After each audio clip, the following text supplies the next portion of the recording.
এই পর্বের দ্বিতীয় বাক্যটা হলো আমার চুল ছোট করে কাটাতে হবে। আমার চুল ছোট করে কাটাতে হবে, আগের কথাটাই বলবেন আমার চুল ছোট করে কাটাতে হবে। তাহলে এখানে আগের বাক্যটা কী হয়েছে, I have to get my hair cut. ঠিক এখানে সেম বাক্যটি বলবেন I have to get my hair cut shorter. I have to get my hair cut shorter. হ্যাঁ দুঃখিত, আগের বাক্যটাকে একটু কথা বলিনি, হ্যাঁ সরি, এই বাক্যটা বুঝে নেবেন। আমরা বলি হ্যাভ টু, নেটিভরা বলবেন হাফটা। I have to get my hair cut shorter. আমার চুল ছোটো করে কাটাতে হবে। আগে নর্মাল বলি I have to get my hair cut shorter.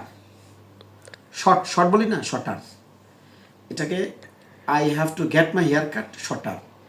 এই বাক্যটাকে বিদেশি বলবো I have to get my hair cut shorter. ঠিক আছে, শর্টার টিটাকে ডর মতো উচ্চারণ করবেন। কেন এটা বলবো, I have to get my hair cut shorter. Shorter লিখবেন, শর্টার টিটাকে ডর মতো উচ্চারণ করবেন, শর্টার।